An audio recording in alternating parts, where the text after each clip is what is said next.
ஒரு வாட்டி இந்த மாதிரி கேப்சிகம் ஆம்லேட் ட்ரை பண்ணி பாருங்கள். செம்ம டேஸ்டியாக இருக்கும். 3 முட்டை எடுத்துக்கோங்க. உப்பு, வெங்காயம், பச்சை மிளகாயில் விதைய நீட்டு சேர்த்துக்கோங்க. சின்ன பிள்ளைங்கள்லாம் சாப்பிடுவாங்கள்ல. கொத்தமல்லி கைப்பிடி ஃபுல்லாக சேர்த்துக்கோங்க. சேர்த்துட்டு நல்லா நுர வர வரைக்கும் அடிச்சுக்கோங்க.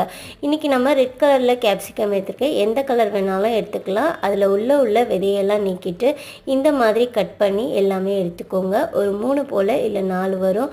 இந்த மாதிரி தனியாக எடுத்து வச்சுட்டு மீதி உள்ளதெல்லாம் எடுத்து வச்சுக்கலாம். நம்ம எதுக்காவது யூஸ் பண்ணிக்கலாம். தவா நல்லா ஹீட் ஆனதுமே ஆயில் ஸ்ப்ரெட் பண்ணிவிட்டு நம்ம கட் பண்ணி வச்சுருக்க கேப்சிகமும் சேர்த்து அடித்து வச்ச முட்டையும் சேர்த்துட்டு மேலே கொஞ்சமாக பெப்பர் தூவி ஒரு 5 நிமிஷத்துக்கு லோ ஃப்ளேமில் வச்சுட்டு மூடி போட்டு வச்சுட்டு ஓப்பன் பண்ணிங்கன்னா நல்லா சூப்பராக வெந்து வந்துடும். லோ ஃப்ளேமில் தான் வச்சு வேக வைக்கணும். ஃபாஸ்ட்டாக வச்சிங்கன்னா கருகி போயிடும். இப்போ திருப்பி போட்டுட்டு மேலே திருப்பியும் கொஞ்சமாக பெப்பர் தூவிட்டு 2 வாட்டி போல் லோ ஃப்ளேம்லேயே வச்சு திருப்பி விட்டிங்கன்னா போதும். சூப்பரான கேப்சிகம் ஆம்லேட் ரெடி. இது ஒரு டேஸ்ட்டு தாங்க. ட்ரை பண்ணி பாருங்கள்.